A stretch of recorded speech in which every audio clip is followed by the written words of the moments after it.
Spotlight. Before this year, writer-director Tom McCarthy had been something of a well-kept secret. His first 3 films all premiered at Sundance and were quietly well-received.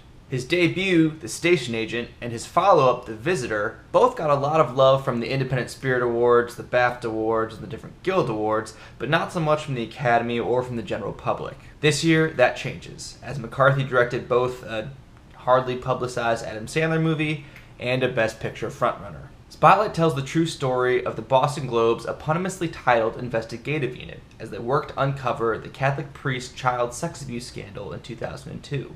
We haven't committed any long-term investigative resources to the case. No, we haven't. And that's the kind of thing your team would do. Spotlight? This begins when the Globe's new editor, Marty Baron, played by Liev Schreiber, suggests they investigate some rumors that a cardinal had foreknowledge of abuse by a single pedophilic priest and did nothing to stop it. The leader of the Spotlight team, Marty Robinson, played by Michael Keaton, is initially hesitant, as the Catholic Church was seen as untouchable in the devout Boston area. Do you think your paper has the resources to take that on? I do. Do you? But they take the case, and the Spotlight team, played by Mark Ruffalo, Rachel McAdams, and Brian D'Arcy James, follow their editor's harmless suggestion down the rabbit hole. And what they find is bigger and more sinister than they could have imagined. This is bigger than Boston. This is the whole system. Spotlight team, show me that it came from the top down.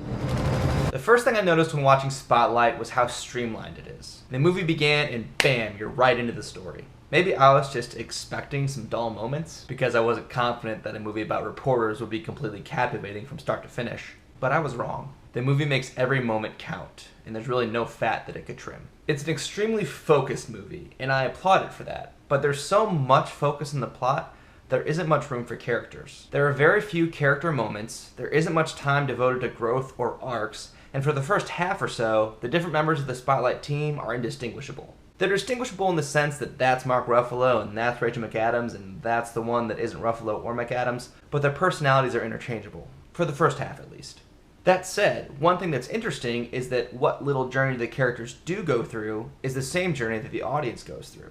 They're learning information at the same rate we are, so while they don't necessarily have character arcs, they get increasingly frustrated, shocked, and pissed off, just like we do. They knew, and they let it happen! 2 kids! The characters are bare bones, but they get the job done. And because they're bare bones, it allows the story to be the star, which is good. That's the goal of reporters, after all, to remove themselves from the story and just report it. Bare bones. The movie has deft direction from Tom McCarthy, some nice use of tracking shots and zooms, but nothing fancy. He mostly stays out of his own way. Like the characters, the direction lets the story be the star. Given that there are thousands of actual real-life victims to consider, this focus on the story is probably for the best. But that said, Tom McCarthy's nomination for Best Director kind of gives me pause, especially when Todd Haynes for Carol and Ryan Coogler for Creed were both passed over.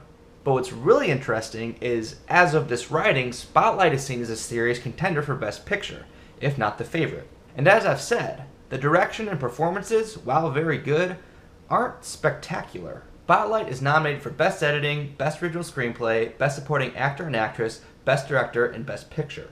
Even if it wins Best Picture, which as I said, is very possible, it'll probably only win Best Original Screenplay of its remaining nominations. Will the winner of the Best Picture really only win 2 Oscars total? But regardless of whether or not it wins, just the fact that it's in contention for Best Picture and little else is telling.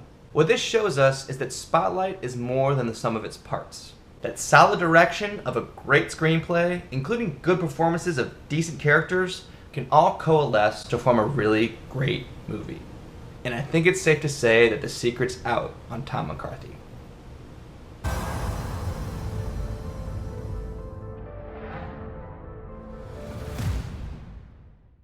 Need to catch up on all the Oscar-nominated movies? Watch them with Movies on Demand from the comfort of your home through your local cable provider. Go to rentmoviesondemand.com for more information.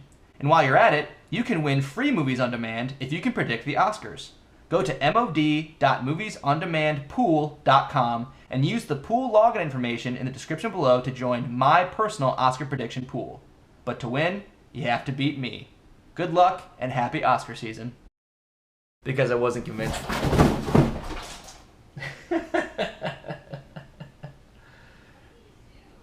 Jumped on some boxes that fell on top of him, so then he ran away.